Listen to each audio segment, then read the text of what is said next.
سبيل الدموع سبيل مريح. اچھا، بہت سے سوال چہرے کے پردے کے بارے میں ہیں. بات یہ ہے کہ ایک حدیث ہے، استفت قلبک ولو افتوک، اپنے دل سے فتوا لو خواہ لوگ فتوا دے دیں. مجھ سے فتوا نہ لیں، جو مجھے سمجھ میں آتا تھا وہ میں نے آپ کو بتا دیا. کیونکہ کسی نے لکھا ہے کہ جو 2 رائے پائی جاتی ہیں آپ دوسری رائے کے بھی دلائل دیں. میرے پاس تو کوئی دلائل نہیں ہے دوسری رائے کے، جس کے پاس ہیں وہ آ کے دے دے. میرے پاس جو دلائل تھے وہ میں نے آپ کے سامنے رکھ دیے. جو مجھ کو سمجھ میں آیا ہے میں اس پر عمل کر لیتی ہوں. لہذا ہر ایک کا معاملہ اس کے رب کے ساتھ ہے، اس لیے اس موضوع پر اس سے زیادہ مزید بحث کا فائدہ نہیں ہوگا. کسی نے لکھا ہے کہ مغرب میں چہرے کا پردہ کرنا تقریباً ناممکن ہے. اگر ہم کرتے ہیں تو اپنے آپ کو خطرے میں ڈالنے کی بات ہے، کیونکہ لوگ وہاں ایسے لباس سے خوف زدہ ہیں، اس لیے وہ بڑا سخت رویہ رکھتے ہیں جس کی وجہ سے باہر نکلنا مشکل ہے. ایسی حالت میں ہم کیا کریں؟ میں خود مغرب میں 4 سال یونیورسٹی میں پڑھی ہوں اور میرا یہی حلیہ ہوتا تھا جو یہاں ہوتا ہے. کوئی فرق نہیں تھا اس حلیے میں، نہ میں نے یہاں کہیں بہت زیادہ کیا نہ وہاں جا کے اس میں کوئی کمی کی. مجھے آج تک کوئی خطرہ نہیں ہوا، کوئی کمنٹ ان کی طرف سے نہیں سننا پڑا. ہاں سننا پڑا ہے تو وہاں بھی اپنے ہی پاکستانی بھائیوں سے سننا پڑا ہے، مسلمانوں سے سنا ہے. یہ سب وہم و گمان کی باتیں ہیں کہ خطرے میں ڈالنے کی بات ہے. کس خطرے میں ڈالنا ہے وہاں؟ اور پھر یہ ہے کہ لوگ ایسے لباس سے خوف زدہ ہیں. میں کبھی یہ نہیں تھا کہ میں لباس ایسا پہن کے کبھی گھر میں ہی بیٹھی رہی تھی. روزانہ یونیورسٹی میں جاتی تھی، بازار سے گزرتی تھی، مالز میں جاتی تھی، جہاں کہیں ضرورت کا کوئی کام ہوتا. ٹریولنگ بھی وہاں بہت کی ہے، واک بھی وہاں بہت کی ہے، اکیلے بھی سفر کیا ہے، اکیلے بھی واک کی ہے بہت، یونیورسٹی سے گھر اور گھر سے یونیورسٹی. کیونکہ جب ہماری بچی پیدا ہوئی تو ہم دونوں ہسبینڈ وائف جو تھے باریاں دیتے تھے. ایک جاتا تھا یونیورسٹی، وہ آتا، دوسرا جاتا، تو ہم اکٹھے نہیں جا سکتے تھے. تو مجھے تو کبھی کوئی خطرہ محسوس نہیں ہوا. اور پھر صرف یہ نہیں کہ کسی ایک مخصوص ایریے میں، بہت سارے شہروں میں جانا ہوا. یہ سب اپنے دل کے خوف ہیں جو باہر آتے ہیں. جب دل کنونس ہو جائے تو کوئی خوف نہیں رہتا. اب آپ دیکھیے کہ ایک ہے محرم، ایک ہے نامحرم. موٹی سی نامحرم کی ڈیفینیشن یہ ہے کہ جس سے نکاح ہو سکے عورت کا، جس سے عورت کی شادی ہو سکتی ہے نا، وہ عورت کے لیے ایک لحاظ سے خطرے کی ہی جگہ ہے اس کی عزت و عصمت کے اعتبار سے. لہٰذا اسلام نے عورت کو پروٹیکٹ کیا ہے کہ ایسے لوگوں کی نظروں میں نہ آئے، ایسے لوگوں کے پاس نہ جائے کہ جہاں اس کی عزت پر کوئی حرف آئے، یا اس کو کوئی بلیک میل کرے، یا اس کو کوئی ہراسمنٹ ہو. آپ کو پتا ہے کہ اس وقت ویسٹ میں جو ہو رہی ہے تحقیق کے عورتوں کے اوپر جو سیکشل ہراسمنٹ ہے، اور جس میں اوپر سے نیچے تک کے آفیسز، نام لینے کی ضرورت ہی نہیں ہے، سب کو معلوم ہے اسکینڈل جو اخباروں وغیرہ میں آتے رہے ہیں. تو اس پہ باقاعدہ ریسرچ ہو رہی ہے. اور پچھلے دنوں ایک اخبار میں نے پڑھا تھا، میں نے وہ اخبار رکھی بھی تھی کہیں کہ میں اس موقع پہ آپ کو اس کی ہیڈ لائنز ہی کم از کم دکھاؤں گی. پورا سروے تھا وہ پاکستانی اخبار میں، یہاں بھی جو آفیسز وغیرہ کی جہاں عورتیں مرد اکٹھے کام کرتے ہیں وہاں کی جو صورتحال ہے. تو اس میں الٹیمیٹلی یہی ایڈوائز کیا جا رہا ہے، حل یہ نکالا جا رہا ہے کہ عورتیں سادہ لباس پہنیں، عورتیں خود کو ڈھانپیں، عورتیں یہ ایکسپوز نہ کریں، عورتیں یہ نہ کریں. تو اسلام ہی کے اوپر سارا اعتراض کیوں ہے کہ اگر اس نے عورت کو زینت سے منع نہیں کیا، یہ نہیں کہا کہ زینت کرو نہ، یا اسے خوبصورت بننا نہیں چاہیے، اس کی اس حص کو دبایا نہیں، صرف چینلائز کیا ہے، لمٹس میں رکھا ہے. اسی لیے تو دیکھتے ہیں کہ حضرت اسامہ کو جب چوٹ لگتی تو حضور فرماتے ہیں کہ اسامہ بیٹی ہوتا ہم اس کو اچھے کپڑے پہناتے، اچھا زیور پہناتے. قرآن پاک میں آگے آپ پڑھیں گے کہ افمن ینشأ فی الحلیۃ، عورت کی صفت کیا ہے؟ وہ جو زیورات میں پالی جاتی. نہ زیور منع ہے، نہ کپڑا منع ہے، نہ میک اپ منع ہے، جب تک لمٹس میں ہو. انسان لمٹ کراس کرنا صرف اس لحاظ سے نہیں کہ تبرج میں، بلکہ مال کے اعتبار سے بھی آپ دیکھیں کہ ایک شخص کی وسعت نہیں ہے 100 روپے کی کریم خریدنے کی بھی، لیکن آپ نے دیکھا کہ سینکڑوں اور ہزاروں روپے، کروڑوں روپے ہمارے ملک کے زر مبادلہ کے صرف مہنگا میک اپ خریدنے میں استعمال ہو جاتے. ہمارے جیسا مقروض ملک کروڑوں ڈالر صرف کس پہ خرچ کرتا ہے؟ میک اپ کے سامان پر، اور وہ سب بہانے کے لیے. یعنی صفائی ستھرائی اور اپنے آپ کو سنوارنا حدود کے اندر، لمٹس کے اندر، یا ہر عورت کا حق ہے. اور جائز طریقے سے اگر عورت یہ اپنا حق پورا کرتی ہے تو یہ اس کے لیے عبادت بھی ہے. اللہ تعالیٰ خود خوبصورت ہے، خوبصورتی کو پسند کرتے ہیں. ان اللہ جمیل یحب الجمال. جمال اللہ تعالیٰ کو پسند ہے. اللہ تعالیٰ نے طرح طرح کی خوبصورت چیزیں پیدا کی.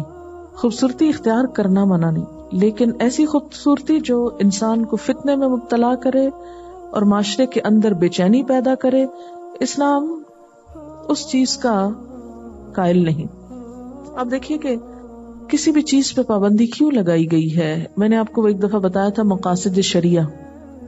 مقاصد شریعہ کیا ہے؟ انسان کی جان کی حفاظت, مال کی حفاظت, عقل کی حفاظت, عزت کی حفاظت اور دین کی حفاظت. ٹھیک ہے نا؟ اور یہ ساری چیزیں انسان کا حق ہے.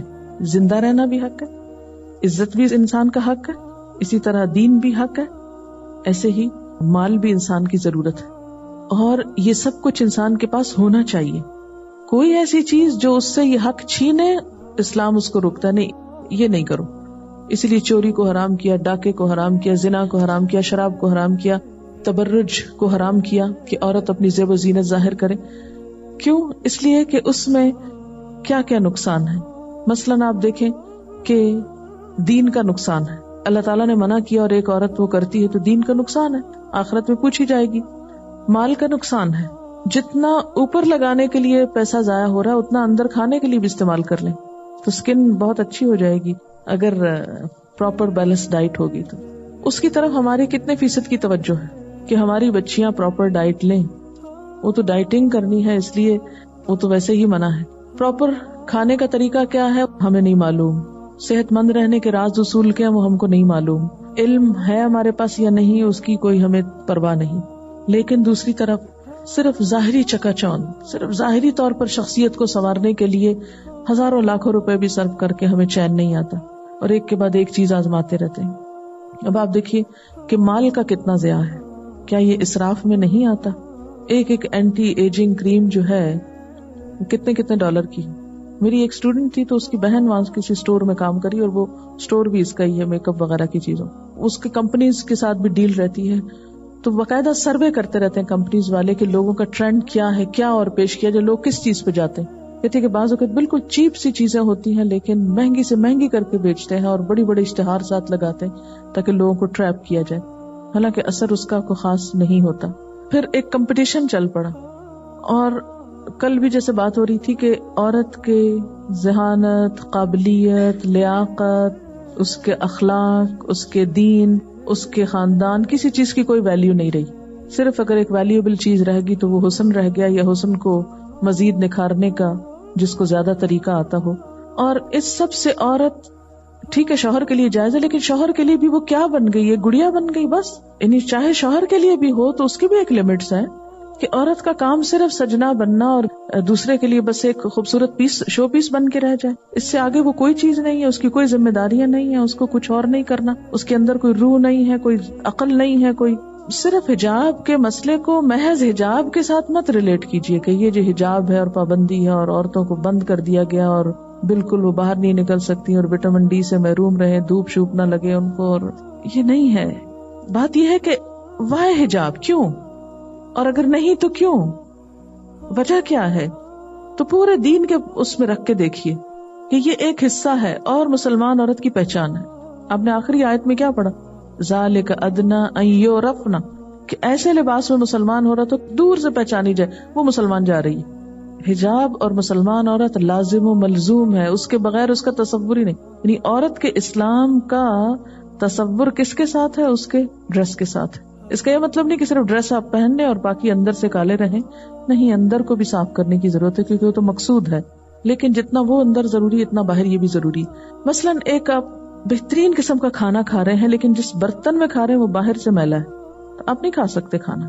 اسی طرح بہترین قسم کا برتن ہے, خوبصورت ترین, لیکن جو کھانا ہے وہ بدمزہ ہے, آپ نہیں کھا سکتے. تو کھانے کے لیے کیا ضروری ہے؟ دونوں ہی چیزیں صاف ہو, باہر کا برتن بھی صاف ہو اور اندر کی چیز بھی صاف ہو. اسی طرح دین بھی ہم سے کیا مطالبہ کرتا ہے کہ ہم باہر سے بھی مسلمان نظر آئے اور اندر سے بھی مسلمان ہو. کہیں یہ نہیں کہا گیا کہ صرف دل کا پردہ ہوتا ہے اور ظاہر نہ کرو, اور کہیں یہ نہیں کہا گیا ظاہر تو کر لو اور دل بے ایمان رکھو. نہیں, دونوں چیزیں ساتھ ساتھ چلنی چاہیے. اب مثلاً آپ دیکھیے کہ جیسے شراب کے بارے میں بھی لوگ کہتے ہیں کہ کہاں لکھا ہے حرام ہے, جیسے یہ پردے کے بارے میں ہر طرح طرح کی حجتیں ہوتی ہیں, ایسے شراب کے بارے میں بھی حجتیں ہوتی ہیں. ایک چھوٹا سا واقعہ آپ کو پڑھ کے سناتی, اور شاید ایک یہی واقعہ شراب کی حرمت کے لیے کافی ہے. کوئی قرآن کی آیت نہ سنائی جائے, کوئی حدیث نہ سنائی جائے, صرف آپ اپنی عقل سے فیصلہ کر لیجئے. میں ایک شریف آدمی ہوں, چند غلط قسم کے دوستوں کی رفاقت سے شراب پینے کا اتفاق ہوا. اس درمیان بدقسمتی سے اپنی 17 سالہ بچی سے بدفعلی کا مرتکب ہوا. 4 مہینے گزرنے کے بعد معلوم ہوا کہ بچی حاملہ ہے. میں نے خود بچی سے پوچھا, باپ نے خود بچی سے پوچھا تو بچی نے بتایا کہ یہ آپ کا کام ہے. آپ یقین کریں, یہ تحریر اس شخص کی لکھی ہوئی ہے جو میرے سامنے اس وقت. آپ یقین کریں, صرف مجھے اتنا پتا ہے کہ میں نے کچھ شرارت کی, مگر یہ کس طرح ہو گیا مجھے کچھ یاد نہیں. یہ مجھے ہوش آنے پر میری بچی نے بتایا. اب ماں پوچھتی ہے, سوال ہے, میرے شوہر نے میرے بچی کے ساتھ زیادتی کی نشے کی حالت میں. اس بچی کے علاوہ 4 چھوٹے بچے ہیں. شوہر کے علاوہ کوئی ہمارا خیال کرنے والا نہیں. بنوری ٹاؤن والوں نے فتویٰ دیا کہ عورت ہمیشہ کے لیے حرام ہو گئی ہے, فوری طور پر عورت کو طلاق دے دیجیے, یعنی بیوی کو. آپ صرف مجھے اتنا بتائیں کہ اسلام فطری دین ہے, قصور نادانی میرے شوہر کی اور سزا مجھے کیوں دی جا رہی ہے؟ چھوٹے بچوں والی ماں طلاق لے کر اس دور میں کیا عزت کی زندگی گزارے گی؟ میرا اور شوہر کا اتنے سالوں کا ساتھ ہے, کیا اس وجہ سے ٹوٹ جائے گا؟ آپ بتائیے. صرف ایک واقعہ, آپ اپنی عقل سے فیصلہ کر لیں کہ شراب حلال ہے, ہونی چاہیے حلال جو کیے ہوئے ہیں لوگ, اس لیے کہ عقل کا نقصان ہے. حلال حرام کی تمیز مٹ جاتی ہے. اسلام نے جس چیز پر بھی پابندی لگائی ہے وہ کسی ضد میں نہیں لگائی, کسی کو ستانے کے لیے نہیں لگائی, کسی وجہ سے لگائی. کبھی بھی کوئی آپ کو یہ کہے یہ کیوں اور وہ کیوں, تو صرف کیوں کا جواب, کسی درخت کا پتا سوکھ گیا تو آپ یہ نہ کہیے کہ پتا کیوں سوکھ گیا, یہ دیکھیے کہ وجہ کیا ہے, موسم تو نہیں خزاں کا. کبھی فیصلہ نہ کیجئے کسی بھی حکم پر اسلام کے بدگمان یا بدظن نہ ہوئیے, یہ دیکھیے کیوں. 5 مقاصد شریعہ کو سامنے رکھیے. کوئی بھی چیز جس سے حرام کیا گیا ہے, روکا گیا ہے, یا جس کو حلال کیا گیا ہے, اس کے پیچھے 5 وجوہات ہیں کہ دین ہماری عزت بچانا چاہتا ہے, مال بچانا چاہتا ہے, عقل کو سنبھالنا چاہتا ہے, جان کو بچانا چاہتا ہے. قتل کیوں حرام کیا گیا؟ جان بچے. رشوت کیوں حرام, ڈاکہ کی چوری کیوں حرام کیا گیا؟ مال بچانا چاہتا ہے. حجاب کیوں؟ عورت کی عزت بچانا چاہتا ہے. اور اسی طرح جان. کیوں جان؟ اس لیے کہ آپ کو پتا ہے کہ بہت سے قتل کس لیے ہوتے ہیں. آپ کبھی سروے کر کے دیکھ, قتل کی وجوہات معلوم کیجیے, اس میں سے ایک بڑا پروپورشن کیا ہوگا؟ جیلسی. ایک چاہتا ہے اس لڑکی سے میں شادی کروں, دوسرا کہتا ہے میں بھی اسی سے ہی کروں گا, وہ اس کو مار ڈالے. جس طرح حابیل قابیل کے واقعے میں یہی وجہ بتائی جاتی. جو بھی قیمتی ترین چیز ہوتی ہے اسلام اس کو سنبھالنا چاہتا ہے. تو بات میں یہ کر رہی تھی کہ جو محرم اور نامحرم کی جو پہچان دی گئی ہے بنیادی طور پر وہ کیا ہے کہ قریبی رشتوں کو اللہ تعالیٰ نے محرم کر دیا, حرام کر دیا کہ تم حرمت علیکم امہاتکم و بناتکم, اور وہ جو 5ویں پارے کے آخر میں آتا ہے یہ عورتیں تم پہ حرام ہیں. کیوں؟ تاکہ یہ عورتیں محفوظ رہیں, ورنہ اپنے باپوں اور بھائیوں کے ہاتھوں محفوظ نہ رہیں, جیسے ویسٹ میں ہو رہا ہے. انسیسٹ جو ہے وہاں, اور ہمارے یہاں بھی ڈھکے چھپے, اللہ کی پناہ, جو بہت ساری کچی بستیوں وغیرہ کے واقعات اگر آپ سننے کو دیکھیں تو روح کانپ اٹھتی ہے. اب یہ ہے کہ مرد اور عورت کو تنہائی میں ملنے سے کیوں روکا گیا؟ عورت کو محفوظ رکھنے کے. مرد کا کیا جاتا ہے, کیا نقصان ہو جائے گا زیادہ سے زیادہ, اس کا نقصان تو عورت کا ہوتا ہے نا. تو جس چیز کے چرائے جانے کا ڈر ہو اسی کو پروٹیکٹ کیا جاتا ہے. تو یہ ظلم نہیں ہے ہم پر. اچھا, دوسری صورت کیا ہو سکتی تھی؟ یہ ہو سکتی تھی کہ ہم کو بھی مردی بنا دیا جاتا اور نہ ہمارے اندر نزاکت ہوتی, نہ لطافت ہوتی, نہ حسن ہوتا, نہ کچھ اٹریکشن ہوتی. تو پھر زندگی میں کیا حسن ہوتا؟ وجود زن سے ہے تصویر کائنات میں رنگ. دنیا کی رونق ہے عورت, لیکن یہ رونق ہر ایک کے لیے نہیں ہے. یہ رونق محفوظ رونق ہے. یہ خوبصورتی وفا کے اندر ہے, حیا کے اندر ہے, اور یہ ہر عورت کا رائٹ ہے. یہ حجاب جو ہے یہ مصیبت نہیں ہے, یہ رائٹ ہے عورت کا کہ خود کو پروٹیکٹ کرے. کون ہوتا ہے کوئی, چاہے میرا باپ ہو یا شوہر ہو یا کوئی اور ہو, جو مجھے میرے اس حق سے روکے؟ عورتیں ہر طرح کے حقوق کا مطالبہ کر رہی ہیں, لیکن اپنے آپ کو ڈھانپنے کے حق کا مطالبہ کوئی نہیں ہے. جیسے کل بھی میں نے مثال دی تھی کہ ایک پاؤ گوشت تو ڈھانک کے رکھتے ہیں ہم, مکھیاں نہ بیٹھے اس پر, اور لوگوں کی خبیث نظریں ہم پہ پڑے اور ہم کو حق نہ دیا جائے کہ ڈھانپ کے خود کو رکھیں, چھپا کے رکھیں. تو یہ اصل میں سوچ کی بات ہے. اچھا, اب آپ دیکھیے کہ اللہ تعالیٰ نے, میں کل بھی جا کے غور کر رہی تھی اس کو, کہ اتنے سخت لفظ کیوں آئے ہیں دیور کے بارے میں. اور اس لیے کہ شوہر کا دل بھی اپنے بھائیوں کے بارے میں بہت حد تک نرم ہوتا ہے اور کنسیڈریٹ ہوتا ہے، اور پھر اس میں خطرہ بھی ہوتا ہے بعض اوقات، جیسے کل بھی وہ واقعہ آپ نے سنا. تو اس میں بھی دراصل عورت ہی کو پروٹیکٹ کیا، عورت کو آزادی دی گئی. اور یہ جو کل کمبائنڈ فیملی سسٹم کی بات ہو رہی تھی، اسلام مل جل کر رہنے سے منع نہیں کرتا، لیکن پرائیویسی لازم ہے. بالکل حق نہیں ہے نامحرم کسی رشتہ دار کو کہ وہ بغیر اجازت یا بغیر شوہر کی موجودگی میں، چاہے وہ دیور ہی کیوں نہ ہو، یا بغیر اجازت وہ انٹروڈ کرے کسی کے کمرے میں یا بیڈ روم میں یا لیونگ روم میں یا لیونگ ایریا میں. اگر آنا ہو، کیا کہا گیا، اجازت لے کر آؤ، تاکہ عورت کی اپنی آزادی رہے.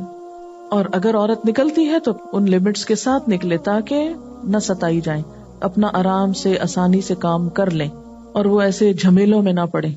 آپ دیکھیں کہ جب کسی بھی لڑکے اور لڑکی کی انوالومنٹ ہوتی ہے ناجائز طریقے سے، چاہے چھوٹے لیول کی ہو یا بڑے، یا ٹیلی فون پہ ہو یا ویسے، تو آپ دیکھیے کہ کام سے دھیان کتنا بٹ جاتا ہے، پڑھائیاں چھٹ جاتی ہیں بچوں کی، کیونکہ دھیان کہیں اور لگ گیا.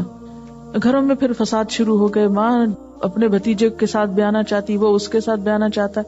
اب وہ چپکلس چل رہی ہے، لڑائیاں جھگڑے آپس میں، گھر میں چخ ہو رہی ہے روز، ہم وہاں رشتہ نہیں دیں گے، وہ ہمارے لیول کا نہیں، وہ ہماری برادری کا نہیں. ہو یہ جتنے بھی ہمارے ہاں اس قسم کے نفسیاتی مسئلے پیدا ہو گئے، کبھی سوچا ہم نے کہ اس کے پیچھے وجہ کیا تھی؟ ہم نے خود اللہ کے قانون پامال کیے، توڑے روندے، اور بعض اوقات بے سمجھی میں جب ماں باپ تنگ آ کے ایسی بچیوں کی شادیاں کر دیتے ہیں، چند دن کے بعد واپس آ جاتی ہیں کہ اب رہ نہیں سکتے وہاں. ماں باپ کو تو پہلے ہی پتا تھا نہیں رہ سکتے، لیکن اب بضد ہیں کہ وہیں جانا ہے. تو جب سے ہمارے ہاں یعنی مسلمان معاشرے کے اندر یہ ساری حدود ٹوٹی ہیں، کیا مسائل کم ہوئے ہیں یا بڑھے ہیں؟ بڑھ گئے ہیں، بے تحاشا بڑھ گئے، نفسیاتی مریض بنتے چلے جا رہے. اچھا پھر آپ دیکھیں بہت سی خواتین کو پریشانی ازدواجی زندگی میں کیوں ہوتی ہے؟ اس لیے کہ شوہر ان کو چھوڑ کر اوروں کی طرف مائل ہو گئے. ایک میں انٹرسٹ شو کیا، اس کو بیاہ لائے، اب وہ نظروں سے اتر گئی، شوق پورا ہو گیا، اب وہ اندر کی خباثت تو جا نہیں رہی، اب وہ کسی اور کی تلاش میں نکل کھڑے ہوئے. اور پھر یہ کہ سستا ہے، عام ہے سب کچھ. تو ہمیں اس پر پوری ہمدردی سے غور کرنا ہوگا، اعتراض یا نفرت یا ایک ریزسٹنس کے اس کے ساتھ نہیں، کیونکہ اتنا زیادہ پروپیگنڈا ہو چکا ہے حجاب کے خلاف کہ ہم خود سننے کو تیار نہیں ہوتے کہ کوئی یہ کہے تو صحیح. اور احساس یعنی بڑی ہمدردیاں جیتی گئی ہیں نا عورت کی کہ یہ تم پہ ظلم ہو رہا ہے، تم کو باندھ کے اور اندر چھپا کے. باہر آؤ بھی، کس کے لیے باہر آؤ؟ ہمیں کیا ملے گا اس باہر آنے سے؟ چند تعریفی نظریں، اس سے کیا ملے گا؟ یعنی جب کوئی شخص اپنے آپ کو لوگوں کے لیے خوبصورت بنا کے مارکیٹ میں گھماتا ہے، حاصل کیا ہوتا ہے؟ غور تو کریں ہم. اللہ کی رضا، جنت. وہ تو حدیث صاف بخاری مسلم کی جنت کی خوشبو حرام کر دی گئی مائلات اور ممیلات کے لیے، جو خود بھی مائل اور دوسروں کو مائل کریں. اور دلوں کا چین کس طرح رخصت ہو جاتا ہے. آپ بھی اسی معاشرے کے اندر رہتے ہیں، آپ کو بھی معلوم ہوگا بہت سے ایسے واقعات کے بیوی کسی کی ہے، دلچسپی کسی اور میں ہے، گھر میں دل ہی نہیں لگ رہا، شادی میں کسی کے ساتھ بندھے ہوئے ہیں، دل کہیں اور اٹکا ہوا ہے. کیوں ہو رہا ہے یہ سب کچھ؟ کیوں گھروں کے چین رخصت ہیں؟ اس لیے کہ ہم نے خود ہی ان سب چیزوں کو جائز کر لیا. اور یعنی نعوذ باللہ یہ نہیں کہ ہم سب کو بری نیت سے دیکھ رہے ہیں. میں نے کل بھی کہا تھا کہ ہو سکتا ہے آپ کے دل میں کوئی برا خیال نہ ہو، برائی نہ ہو، لیکن لوگوں کی نظروں کا کیا کریں گے؟ ان کو کیسے پاک کریں گے آپ؟ صحابہ کرام کو کیوں کہا گیا ازواج مطہرات سے بات کرو تو حجاب کے پیچھے سے کرو؟ کیوں؟ وجہ کیا بتائی گئی تھی؟ ذالکم اطہر لقلوبکم وقلوبہن، یہ بات زیادہ پاکیزہ ہے تمہارے دلوں کے لیے اور ان کے دلوں کے لیے. کیونکہ ایک فاصلہ آ جائے گا نا، ایک ڈسٹینس آ جائے گا، ایک رکاوٹ آ جائے گی بیچ میں. ایک اور چیز بھی یاد رکھیے کہ ایک لباس ہے گھر سے باہر نکلنے کا، جیسے جلباب اور یہ سب کہا گیا. ایک ہے گھر کے اندر جیسے رشتہ دار ہیں نامحرم لیکن رشتہ دار ہیں، تو وہاں کے لیے جو ہمیں چیز احادیث وغیرہ سے ملتی ہے اس میں بسا اوقات کچھ پابندیاں نرم ہیں. یعنی ہنسی مذاق وغیرہ تو وہ نہیں ہوگا جو کسی بھی نامحرم سے نہیں ہوتا، چاہے دیور ہی ہو. بعض اوقات یہ ہوتا ہے کہ خواتین، ہمارے ہاں پنجاب میں ایک رواج ہے، جب شادی ہوتی ہے دلہن کی تو دلہن کے یہاں گھٹنے پہ لا کے دیور کو بٹھایا جاتا ہے بعض اوقات. جی ہاں، جو چھوٹا ہوتا ہے نا شوہر سے اس کو، اور سر پہ ہاتھ پھیرنا اور فزیکلی ٹچ کرنا یہ کوئی برائی سمجھی نہیں جاتی. بہت قسم کے فضول قسم کے رواج موجود ہیں، لیکن اسلام اس کو ریکمینڈ نہیں کرتا.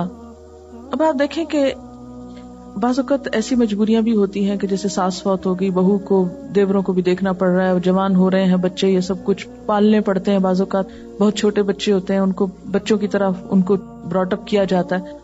تو ایسی صورت میں آپ دیکھیں کہ ایک لمٹ کے ساتھ وہ پابندی نظر نہیں آتی جو گھر سے باہر کے لیے ایک پابندی ہے. مثلاً آپ دیکھیں کہ حضرت ام ہانی کے بارے میں آتا ہے، آپ کی چچا زاد بہن تھی اور کزن لگتی ہیں ایک طرح سے، لیکن حضور صلی اللہ علیہ وسلم سے ان کے چہرے کے پردے کے بارے میں نہیں ملتا. اس سے کیا پتا چلتا ہے کہ جیسے گھر کے اندر ہیں اور عمر رسیدہ ہیں، ایک تو تھا نا ینگ گرلز، ان کا اور طرح کا ہوگا، لیکن جو بڑی عمر کی خواتین ہیں ان کا اور ہوگا. تو اس میں کہ حیا کے دائرے میں رہتے ہوئے اگر یعنی کہ رشتہ داروں کے اندر بالکل ہی کاٹ کے نہ رکھ دیا جائے، بالکل ہی ایک دوسرے سے میل ملاپ نہ چھوڑ دیا جائے، لیکن یاد رکھیے کہ نامحرم بہرحال چاہے کزنز ہی ہوں، میک اپ اور جیولری اور خوبصورت لباس اور اس کے ساتھ نہیں، گھر کے اندر ایک معمولی چادر کے ساتھ جیسے جو سی تھرو نہ ہو، جو سب کچھ ظاہر نہ کرتی ہو، تو اس میں جیسے کھانا رکھ دیا، رشتہ دار کوئی آیا ہے یا سرو کر دیا یا اٹھا دیا ہے، تو اس میں ایک حد تک گنجائش نکلتی ہے. پھر اسی طرح حضرت اسماء جو تھی وہ حضور صلی اللہ علیہ وسلم کی سالی تھی، حضرت عائشہ کی بہن تھی، تو ان کے بارے میں بھی آتا ہے کہ وہ حضور صلی اللہ علیہ وسلم کے سامنے چہرہ اور ہاتھ جو تھے وہ کھلے ہوتے تھے آخر وقت تک. وہ جو ابن ام مکتوم کے ہاں عدت گزارنے کے لیے آپ صلی اللہ علیہ وسلم نے ایک خاتون کو کہا تھا، دوسری جگہ نہیں کہا کہ وہاں بہت لوگ آتے جاتے ہیں.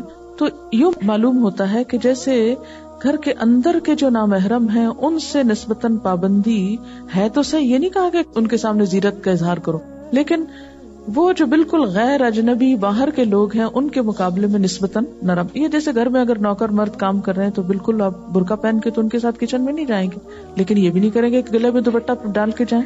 تو اس میں یہ ہے کہ میک اپ وغیرہ نہ ہو، بال نہ ننگے ہوں، گلا گردن اور جسم جھلکتا نظر نہ آئے، ایسے لباس نہ ہو. تو ایک نارمل بغیر زینت کے کپڑے میں اگر کام کروا رہے ہیں تو ایک مختلف صورت ہوتی. اسی طرح یہ کہ ینگ گرلز اور پھر عمر رسیدہ خواتین کا فرق آپ نے سورۃ نور میں پڑھا کہ ان کے لیے کیا حکم ہے کہ جو شادی کی عمر سے گزر جائیں تو کوئی حرج نہیں اگر اپنے لباس اتار لیں. اور وہ لباس یہ نہیں کہ جسم کا یدان سیابن، سیاب کا لفظ ہے وہاں، لباس کا لفظ نہیں ہے. سیاب صوب اس اوپر والے ہی اوڑھنی یا کپڑے کے لیے کہا جا رہا ہے جو جلباب کی شکل میں ہو سکتا ہے، کیونکہ بوڑھی عمر کی عورت جو اپنے آپ کو سنبھال نہ سکے وہ چادر کہاں سے سنبھالے گی، تو اس کا ڈریس ہلکا کر دیا گیا. اسی طرح یہ کسی نے کہا کہ لوگ کہتے ہیں کہ جلباب اگر اوپر سے ڈالنے والی چادر ہے تو آنکھیں بھی بند کرنی چاہیے، کیونکہ لوگ آنکھوں پر باریک کپڑا اور ہاتھوں میں گلو پہنتے ہیں اور موزے پہنتے ہیں، تو اس کا صحیح مطلب سمجھا دے. اس میں نے آپ کو ابو عبیدہ کی روایت جو ہے اور ابن عباس کی تفسیر جو ہے ان سے جب یہ پوچھا گیا تو انہوں نے چادر اٹھائی اور اس طرح اوڑھ کے دکھائی کہ آنکھیں کھلی تھی، کیونکہ بہرحال راستہ دیکھنا ہے، پڑھنا ہے. اگر ایک حدود کے اندر یہ سب ہے تو آپ کے لیے کہیں جا کر پڑھنا، سیکھنا، لکھنا، لکھانا کوئی بھی چیز پر مشکل نہیں ہوتی. آپ کہیں بھی موو کر سکتے ہیں اپنی لمٹس کے ساتھ. جی ہاں بالکل، مشکلوں میں ڈالنا مقصد نہیں، مشکلوں سے بچانا مقصد ہے. اسی طرح مسئلہ یہ کہ اگر آپ گاڑی میں ہیں تو ظاہر ہے گاڑی کے اوپر ایک کور آ جاتا ہے، اور اگر شیشہ تھوڑا ڈارک ہے تو اس میں اگر آپ نے بہت اپنے آپ کو نہیں بھی باندھا، وہ ہلکا سا کھول دیا ہے تو بھی اس میں حرج نہیں ہے. اگر ہاں یہ خطرہ ہو، اور خاص طور پہ جب اشاروں کے پاس آپ جا کے رکیں، گاڑی روکیں، پھر آپ دیکھیں کہ لوگ کس طرح، لوگوں کا اور شغل ہی کونی سوائے اس کے کہ آپ کی گاڑی میں جھانکیں اور ایک اوپر سے نیچے تک آپ کے سراپے کو گھوریں. تو ایسی جگہوں پر خاص طور پر پھر احتیاط کی ضرورت ہے. اسی طرح بازار میں. اور یاد رکھیے کہ سارے معاملے میں کہاں کیا کرنا ہے، سب سے بڑا انڈیکیٹر عورت کے اپنے اندر لگا ہوا ہے. دوسروں کی نظروں کو پہچان اللہ نے ایسی دی ہے کہ انسان ان کو اگنور نہیں کر سکتا. اور یاد رکھیے کہ یہ جو کہتے ہیں نا چہرے کے پردے میں اختلاف ہے، اس میں کوئی اختلاف نہیں کہ جہاں فتنہ ہو وہاں عورت کو ڈھانکنا چاہیے، اس میں کوئی اختلاف نہیں. جو فرق یا رخصت ہے وہ اس حد تک ہے کہ جہاں فتنہ نہ ہو وہاں کچھ نہ کچھ گنجائش ملتی ہے. لیکن میرے پاس سچ کوئی ایسے دلائل نہیں ہے کہ میں آپ کو کہوں کہ اس بات کی رخصت کے یہ اور یہ دلائل ہے. میں نے جو کچھ پڑھا ہے وہ صرف فتویٰ نہیں، تقویٰ کا تقاضا یہی ہے کہ میکسیمم اپنے آپ کو انسان بچا کر رکھے. نبی صلی اللہ علیہ وسلم نے فرمایا ما ترکت بعدی فتنةً اضر علی الرجال من النساء. صحیح بخاری کی روایت ہے، میرے بعد تمام فتنوں سے زیادہ نقصان دہ فتنہ مردوں کے لیے عورتوں کا فتنہ ہے. آپ سب اسی معاشرے کے رہنے والے، آپ نے کبھی دیکھا نہیں بازار میں کئی دفعہ گزرتے گزرتے بھی غور کیا نا کہ بعض عورتیں محض ہنس ہنس کے دکانداروں سے بات کرتی کہ سودا سستا کر دے. اس قدر تکلیف ہوتی ہے اس وقت مجھے کہ اپنی مسکراہٹ بیچ کے، اپنی عزت بیچ کے اس چیز سستی لے رہی ہیں. اس چیز کی کیا اہمیت ہے؟ کہ جس میں 1-2 روپے کم ہو جائیں گے. بعض اوقات عجیب و غریب قسم کے نظارے نظر آتے ہیں. اور پھر کیا ہم اپنے بھائیوں کے لیے، اپنے شوہروں کے لیے چاہیں گے کہ ان سے دوسری عورتیں آ کے اس طرح کے ہنسی مذاق کریں؟ ہرگز نہیں. کوئی عورت یہ پسند نہیں کرتی. تو پھر ایسی ہوچی حرکتیں، اور خاص طور پر حجاب پہن کر ایسی حرکتیں کرنا کس قدر تکلیف دہ چیز ہے. ایک اور حدیث ہے ترمذی کی، ان المرأة عورة فإذا خرجت استشرفها الشيطان وأقرب ما تكون برحمة ربها وهي في قعر بيتها. عورت سطر ہے. ان المرأة عورة، عورت کا معنی پیچھے پڑا تھا نا، خطرے کی چیز اور خلل والی. جب وہ باہر نکلتی ہے تو شیطان اسے تاکتا ہے، یعنی شیطان پیچھے لگ جاتا ہے تاکہ اسے اپنا اعلی کار بنائے. اور اللہ کی رحمت سے قریب تر وہ اس وقت ہوتی ہے جب وہ اپنے گھر کے کسی گوشے میں ہوتی ہے، یعنی جہاں وہ محفوظ ہوتی ہے. پھر آپ دیکھیں کہ وہ کہتے ہیں نا، وہ ایک شخص نے نکاح کا پیغام کہیں بھیجا تو آپ صلی اللہ علیہ وسلم نے اس سے پوچھا کہ کیا تم نے اس کو دیکھا ہے؟ اس نے کہا میں نے دیکھا نہیں. آپ نے کہا جاؤ اسے دیکھو. وہ پہنچے اور انہوں نے کہا کہ میں دیکھنا چاہتا ہوں. انہوں نے کہا کہ نہیں. کیا اللہ کے رسول صلی اللہ علیہ وسلم نے کہا ہے؟ اگر انہوں نے کہا ہے تو میں دیکھنے دوں گی، ورنہ اگر وہاں سے رخصت نہیں تو میں دیکھنے نہیں دے سکتی. یہ تھا عورتوں کا ایمان. اگر وہ بازار گھوم پھر رہی ہوتی تو دیکھ لیتے کہیں بھی. میں اس بات پہ بہت سوچتی ہوں کہ کوئی بھی شخص، کوئی بھی عورت جب نماز پڑھتی ہے، روزہ رکھتی ہے، ذکر کرتی ہے، دنیا بھر کے کام کرتی ہے، تو یعنی نیکی کے یا جیسے اس کو کوئی کچھ نہیں کہتا. آخر کیا وجہ ہے کہ اگر کوئی عورت سر ڈھانپتی ہے یا زینت چھپاتی ہے تو سب حرکت میں آ جاتے ہیں؟ ایسا کیوں ہوتا ہے؟ یعنی لوگ آپ کا سارا دین ایکسپٹ کر لیں گے، کوئی آپ کو نہیں منع کرے گا نماز کیوں پڑھ رہے ہیں آپ، لیکن جو ہی آپ خود کو ڈھانپنے لگے آپ خود بھی پریشان ہیں اور دوسرے بھی پریشان ہیں اور سبھی پریشان ہیں کہ یہ ہو کیا رہا ہے. اور ساری مخالفت اس پہ ہے، سارا غصہ اس پہ ہے، ساری پریشانی اس پہ ہے. حالانکہ اگر ہم واقعی معاشرے کے خیر خواہ ہیں، اگر ہم معاشرے کی بھلائی چاہتے ہیں، اگر ہم معاشرے سے یہ سارا انجسٹس ختم کرنا چاہتے ہیں، تو ہو نہیں سکتا جب تک ہم اللہ تعالیٰ کے دیے ہوئے اصولوں کو لینا اور ان کو صرف یہ کہہ کے رد کر دینا کہ یہ ایک انسان کی تفسیر ہے اور یہ ایک انسان کی بات ہے. اللہ کو کیا جواب دیں گے؟ اس کا حل صرف یہ کہ اپنے اندر اتنا ایمان اور کرج پیدا کریں کہ پہاڑ بھی آپ سے ٹکرائیں تو وہ ٹوٹیں، آپ نہ ٹوٹیں. جو قرآن میں ہے بتا دیا گیا، آگے سب کا حساب اللہ کے ساتھ ہے. اگر جواب ہے اس کے پاس دینے کے لیے تو جیسا چاہیں کرے. جتنا زیادہ دل میں اللہ کا خوف اور ایمان آئے گا اتنے ہی یہ سب مشکلیں آسان ہو جائیں گی. لوگوں کی نظریں کیا چیز ہیں؟ لوگ کون ہیں ہمارے؟ کیا بگاڑ لیں گے ہمارا؟ اگر میرے طرف کوئی گھور کے دیکھتا ہے یا میری طرف کوئی بری نظر سے اگر کوئی میری عزت نہیں کرتا سو وٹ، اس سے کیا نقصان ہے میرا؟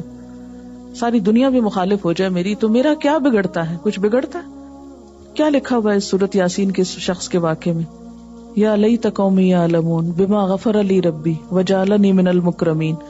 ہم کو یہی فکر ہے نا کہ ہماری عزت نہیں کرے گا کوئی، لیکن اللہ کے پاس جو عزت ہے جو کبھی ختم ہونے والی نہیں. وآخر دعوانا ان الحمد للہ رب العالمین. سبحانک اللہم وبحمدک نشہد ان لا الہ الا انت نستغفرک ونتوب الیک. سبیل الدموع سبیل